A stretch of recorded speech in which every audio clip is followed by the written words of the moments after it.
저는 하나님의 집이라고 하는 제목으로 말씀을 전하고자 합니다.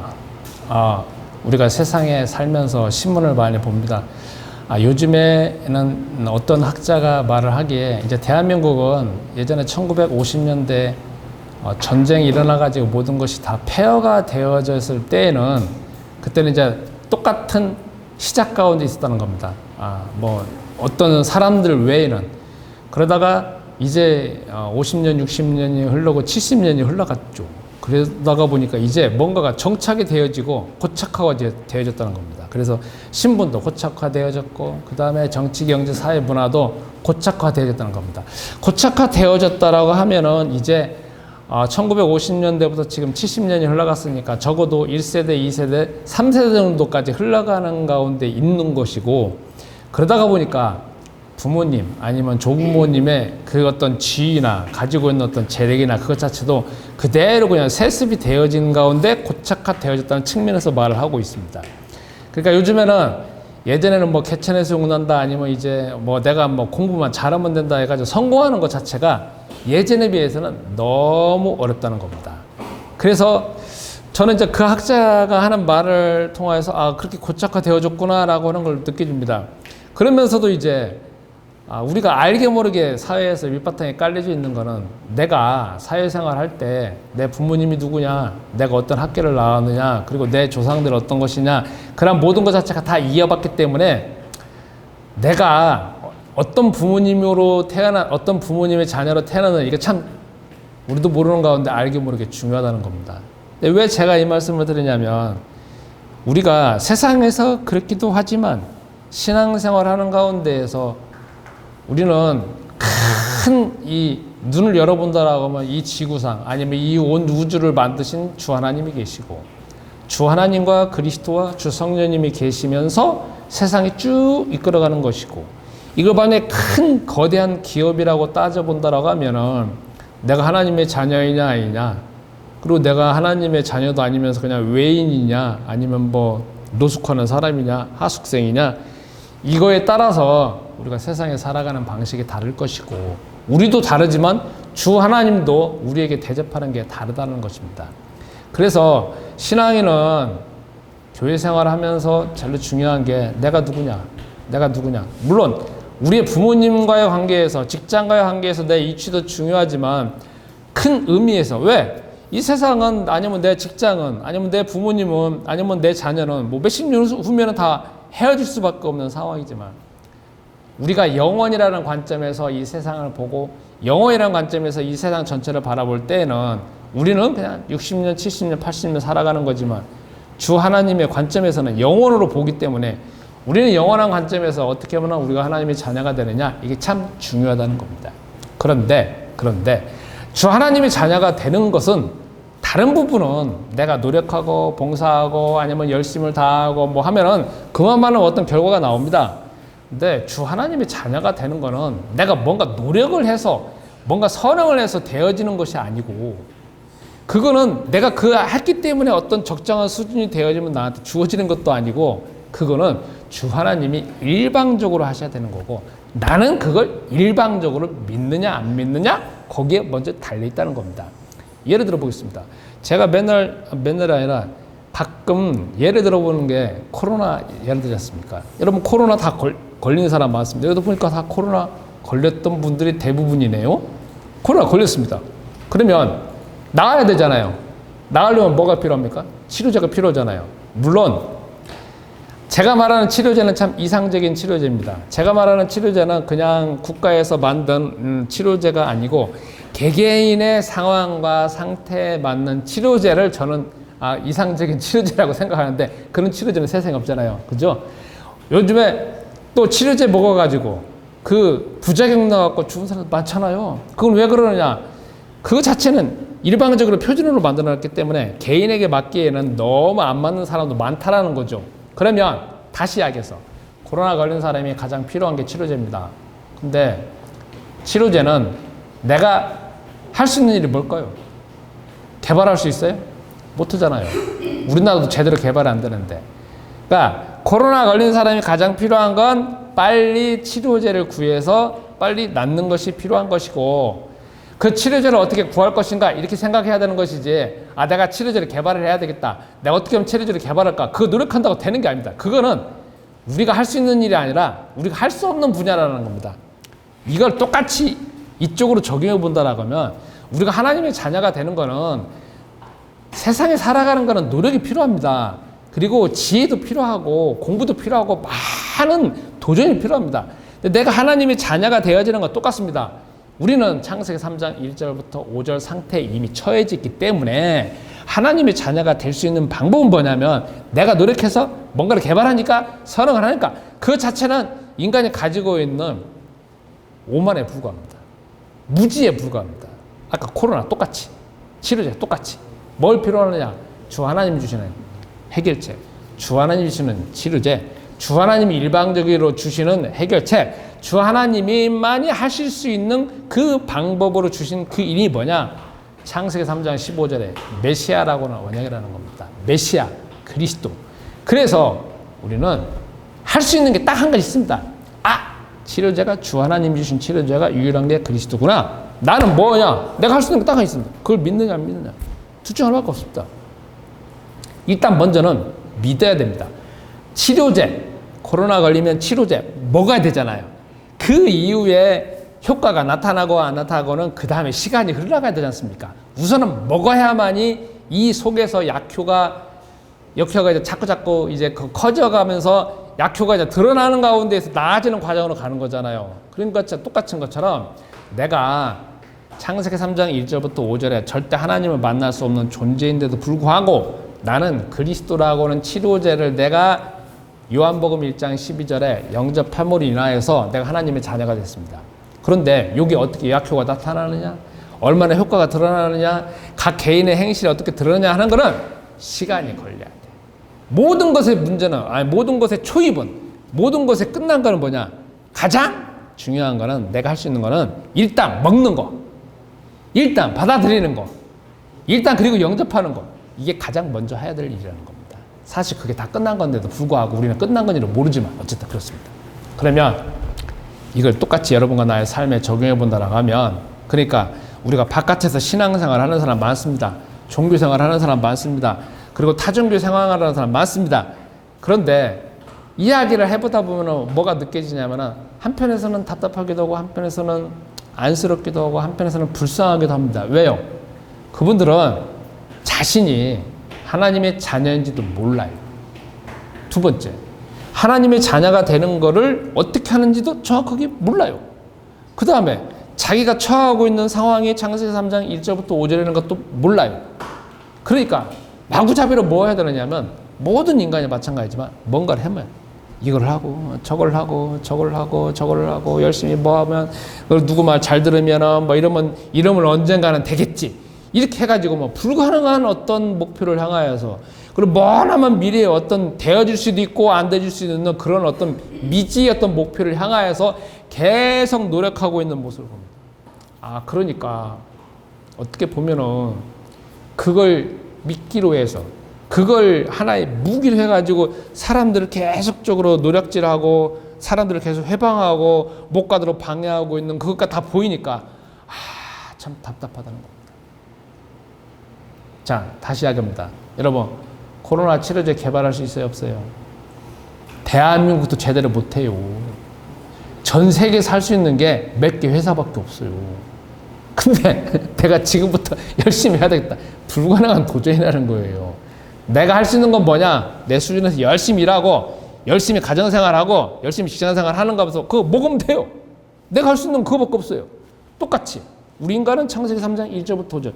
태어날 때부터 하나님을 만날 수도 없고, 사단의 자녀이고, 살아가면서 하나님의 영의 도움은 전혀 받지 못하고, 하나님의 영은 떠나져 버려 있고, 생각과 사상과 습관은 계속 하나님을 벗어나도록 만들어져 있고, 죽으면 그냥 심판을 받을 수밖에 없고, 그건 또 내 자손에게 물려줄 수밖에 없고, 육체는 그냥 살아가다가 그냥 튼튼하게 살아가는 것도 아니고, 튼튼하게 살아가는 것은 한순간이고, 다 그냥 질병 가운데 있다가 보게 되고, 거기만 그런 게 아니잖아요. 정신적으로나 아니면 영적으로는 계속 이런저런 소식과 아니면 그런 눈에 보이지 않는 영적인 존재들을 위해 그들이 주는 직접적인 공격이든지 아니면 여러 가지 정보를 통해서 또 그게 맞는가 보다 하고 또 그렇게 살아가잖아요. 그게 우리 인간의 모습이라는 거예요.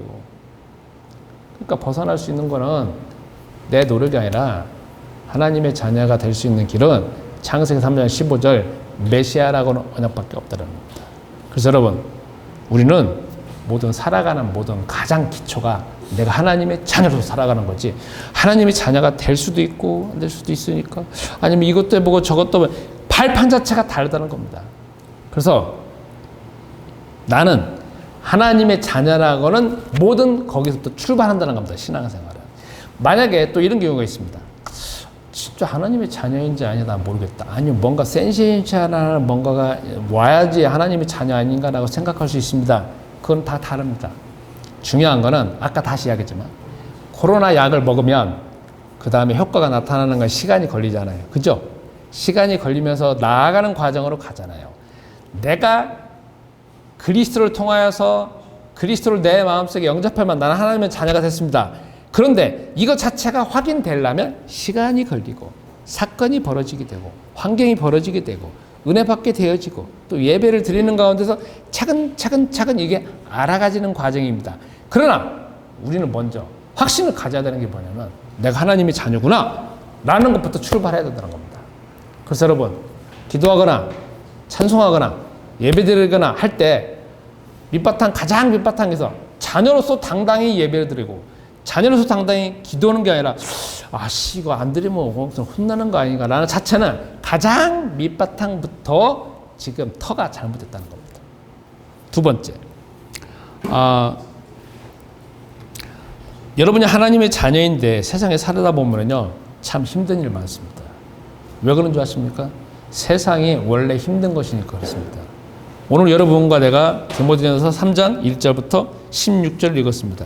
근데 거기 보면 3절에 보면 술을 즐기지 아니하며 구타하지 아니하며 관용하며 다투지 아니하며 돈을 사랑하지 아니하며 자기 집을 잘 다스리려고 자녀들로 공손함으로 복종하게 하는 자며, 그 다음에 또 여기 보면 정중하고 일고유연을 하지 아니하고 술에 임박히지 아니하고 더러운 일을 탐하지 아니하고 깨끗한 양심을 가진 자고, 또 여자들도 나옵니다. 11절에 정숙하고 모함하지 아니하고 절제하고 충성된 자를 할지 이렇게 나오잖아요.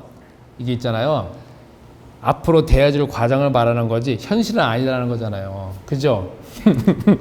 술을 즐기지 아니하면은 세상에서도 지금 하고 있는 것이고, 바울이 지금 디모데한테 이걸 쓴 걸 뭐냐? 그 교회 안에, 디모데가 지금 파송된 그 교회 안에도 그렇게 하는 사람들이 수도 없이 많고, 또 그렇게 하는 사람들이 또 당연히 알고 있는 것이기 때문에 그렇게 말하는 겁니다. 그러니까 세상은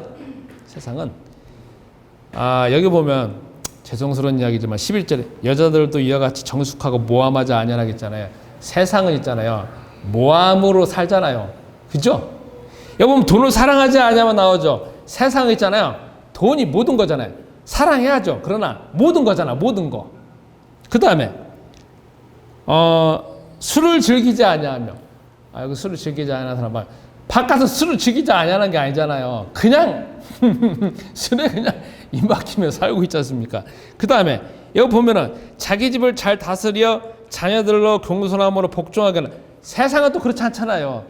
그러니까 이 기절은 뭐냐면 세상에서는 당연히 그렇게 하고 있는 것인데 교회 안에도 그렇게 하고 있고, 그것을 이제 바뀌어지는 과정으로서 이끌어가는 가운데 바울이 지금 디모데한테 이 편지를 쓰는 겁니다.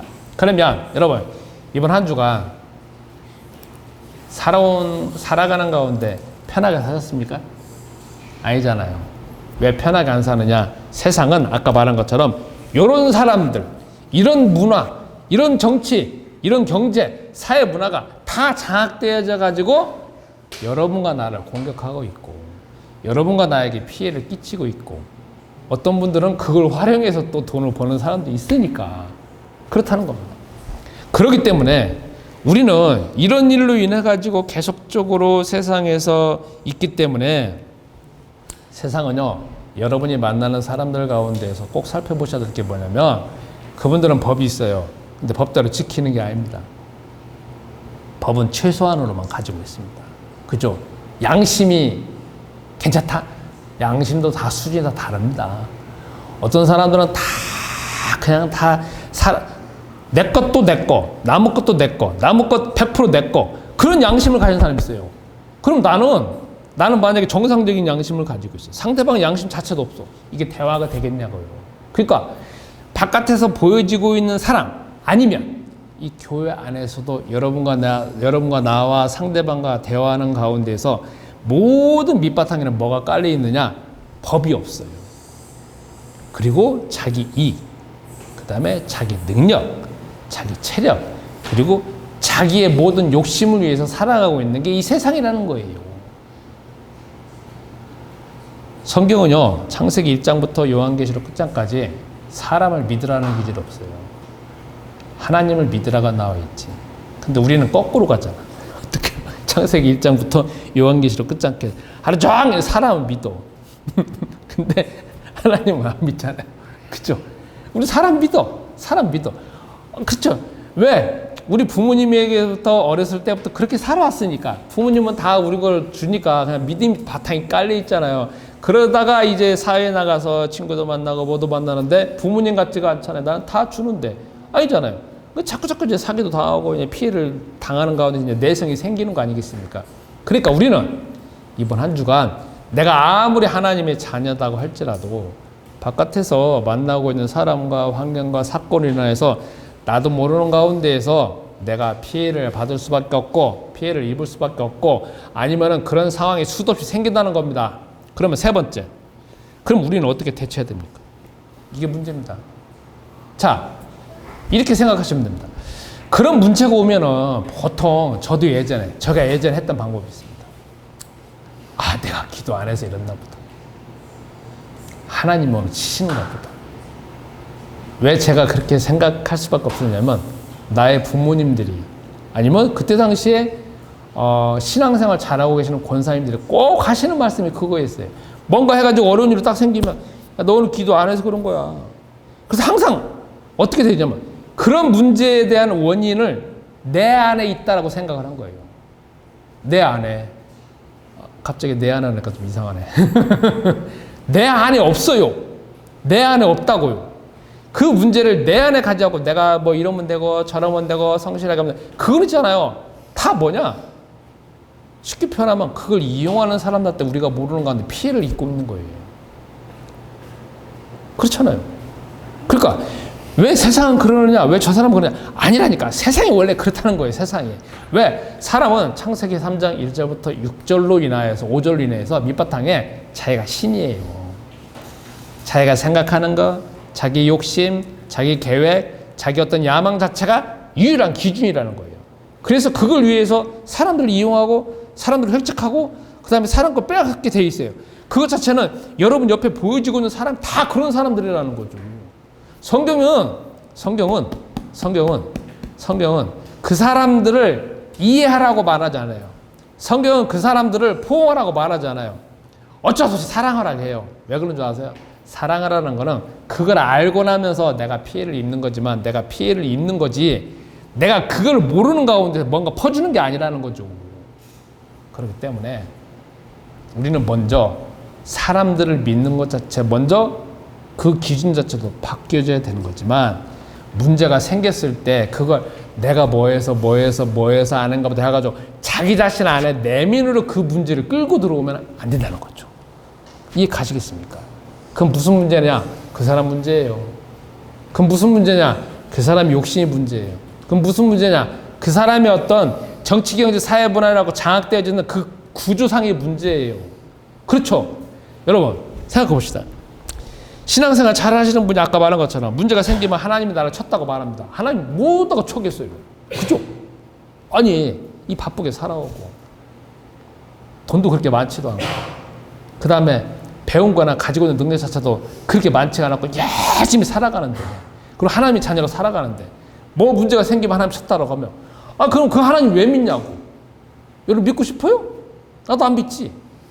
저는 하나님 쳤다라고 하면 예전에는 그랬어요. 근데 지금은 아니 왜 하나님이 나를 쳐 다른 사람을 쳐야 되지. 그래 안 그래요? 내가 피해를 입었으면 하나님이 그 사람을 쳐야지 왜 나를 치냐고.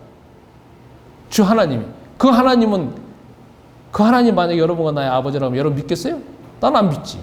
그러니까 우리 기준이 잘못됐다는 거예요. 우리 기준이에요. 문제가 생기면 주 하나님은 나를 치는 것이 아니라 그 문제가 생기면 그 문제로 인하여서 주 하나님은 어떻게 해결할 것인가, 그리고 어떻게 방법을 쓰실 것인가, 어떻게 지혜를 줄 것인가, 어떻게 주변에 있는 사람을 동원해서 문제를 빨리 해결해가지고 넘어갈 것인가, 주 하나님은 그런 부분에 관심을 더 많이 가지고 계시다라고 우리가 믿어야 됩니다. 왜? 우리 아버지니까. 우리가 한번 세상에 봅시다. 여러분과 나의 자녀가 지금 다 자녀를 가지고 있잖아요. 데리고 있잖아요. 내 자녀가 설령 뭐 실수를 했어. 실패를 했어. 그리고 설령 만약에 나쁜 짓을 했어. 그럼 부모님 뭐예요? 야, 너 인마! 뭐 잘못해나가. 한 대 때리겠죠. 그 다음에 뭐예요? 해결해 주잖아요. 그래요, 안 그래요? 해결하잖아요. 야, 너 막 해봐야. 그거는 해봐야. 물론 이제 그 자녀는 그 다음에 안 하라고 하기 위해서 그 말을 하겠죠. 그러나 정상적인 부모님이라고 하면은 빨리 그냥 혼내고 난 다음에 해결해야 될 거 아니겠습니까? 그럼 주 하나님은 계속 너는 잘못됐다, 너는 잘못됐다, 너는 잘못됐다, 너는 완전 죽일 놈이다, 네가 기도하니까 그렇다. 그건 주 하나님의 말이 아니라 사단의 말이에요. 그죠? 여러분 마음속에서 혹시 문제가 생겼을 때 이건 내 문제다, 아니면 내가 뭐 했다라고 하나님 치셨다라고 하면 절대 그 말을 받아들이시면 안 됩니다. 왜냐하면 그거는 내가 받아들인다라는 거는 그 생겼을 때 그 영이 쫙 뭔가가 옵니다. 뭔가가 와서 질문을 해요. 우리 인간의 영적인 존재이니까.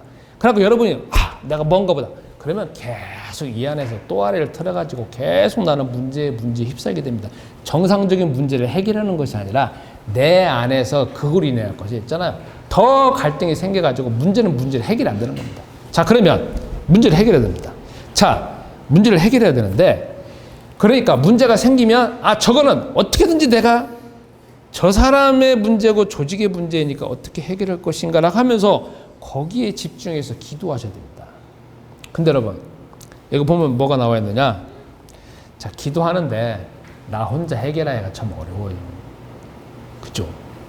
그래서 뭐가 필요하냐? 하나님의 집인 교회가 필요합니다. 오늘 성경에 보면 14절부터 16절에 나옵니다. 뭐가 나오느냐? 만약 내가 지체하면 너로 하여금 하나님의 집에서 어떻게 행해야 할 것을 알게 하려 한다. 나옵니다. 이 집은 살아계신 하나님의 교회요 진리의 기둥과 터니라 이렇게 말씀하십니다. 자, 제가 왜 이 말씀을 드리냐? 이 교회 안에 여러분이 교회라고 하면 우리도 모르는 가운데서 교회라고 하면 그냥 건물만 생각하잖아요. 건물. 왜 제가 내 안의 교회에서 계속 마음속에서 계속적으로 도전을 하고 있는 게 뭔 줄 아십니까? 안정되어져 있는 교회당을 딱 가지게 되면 그 다음에 사람의 생각은 교회당에 집중하게 돼 있어요. 교회당. 뭐 이거 해야 된다, 저거 해야 된다, 저거 해야 된다, 저거 해야 된다. 그러다가 오면 거기에다가 모든 관심을 가지게 되어지면서 정작 제일 중요한 사람과 사람과의 관계. 나와 이 성도님과의 관계. 아니면 나와 저 성도님 관계는 이거는 관심 받게 될 수밖에 없어요. 그러니까 교회라고 하면은 교회당의 교회가 아니라는 거예요. 교회라고 하면 가장 중요한 본질적인 교회는 내 안에 그리스도가 계시는 내 교회가 가장 본질적인 교회예요. 근데 나 혼자 본질적인 교회 가지고 지금 디모데전서 3장 1절부터 18절까지 아니면 16절까지 아니면 제가 여태까지 말한 것처럼 세상에서 수많은 공격, 여러분과 나에게 피해를 끼칠 수밖에 없고 가지고 있는 것을 뺏을 수밖에 없고 그 다음에 가지고 있는 것을 노략질을 할 수밖에 없는 이거에 대해서 나 혼자 개인 교회는 이것을 헤쳐나갈 수 있는 것 자체가 역량이 너무나 부족하다는 거예요. 그렇기 때문에 뭐가 필요하냐? 지역 교회가 필요한 거예요. 그런데 다시금 이야기했지만 지역 교회, 무슨 교회라고 하면 계속 뭘 생각하냐면 건물을 생각하는 거예요. 건물. 그 건물을 하니까 건물에다가 모든 관심을 가지게 되어져 보니까 내 옆에 있는 성도, 그리고 내가 가지고 있는 문제를 좀 뭔가 같이 해결할 수 있는 이런 사람들과 같이 기도의 동역자를 찾는 거, 아니면 저 사람, 저 성도님이 지금 잘 살고 있는지 못 살고 있는지, 아니면 뭔가 관심 있는지 없는 건지, 기도 제목이 뭔지, 자녀는 뭐 하는지, 이런 것에 대한 관심이나 그런 기도 제목 찾는 거는 거의 없다라는 거죠.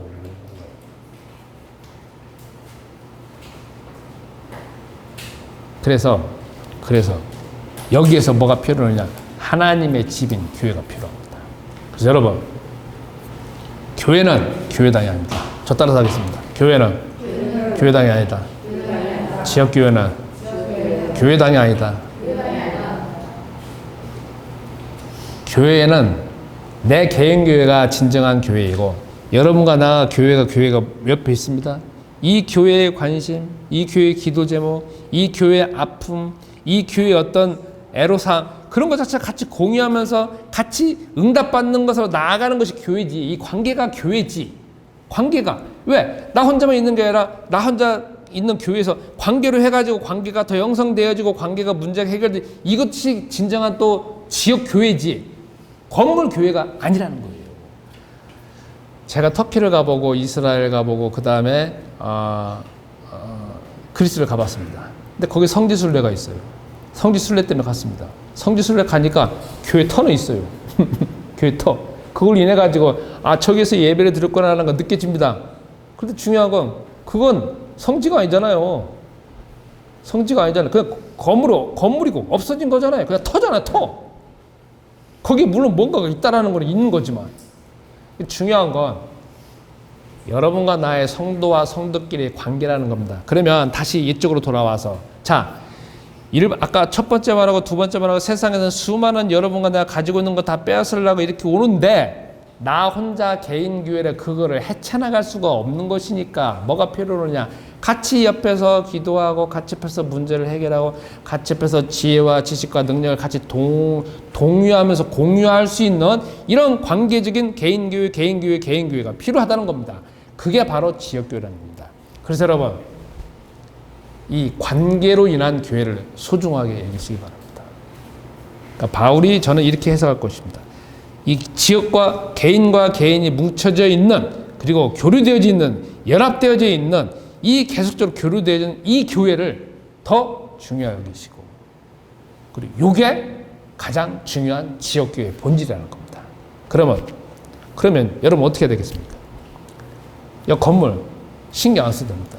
우리는 어차피 신경 안 쓸 거지만 뭐하다 그냥 좋은 시설 빌려갖고 예배 드리면 됩니다. 중요한 건 여러분 옆에 있는 성도니 아니면 여러분 옆에 있는 자녀, 다른 자녀 보면서 눈에 보여지는 거 보면서 그걸 기도정으로 삼고 그 다음에 어떻게 뭘 할 것인가, 거기에 대해서 여러분들이 집중하시기 바랍니다. 근데 이게 있습니다. 뭐가 있느냐? 제가 말하는 것처럼 모든 걸 다 여러분에 있는 성도한테 주라는 게 아닙니다. 이해하세요?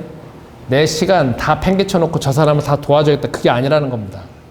그것은 내가 할 수 있는 범위에서, 내가 시간이 허락하는 범위 안에서, 내가 만약에 경제적으로 어떤 지원을 한다면 내가 손해는 안 가면서 내가 주더라도 여유가 있을 그런 부분에서 그렇게 해서 하는 것이지 다 모든 걸 한다는 걸 말하는 건 아니겠습니까? 그래서 이번 한 주간 제가 저한테 들려오는 이야기 많았습니다.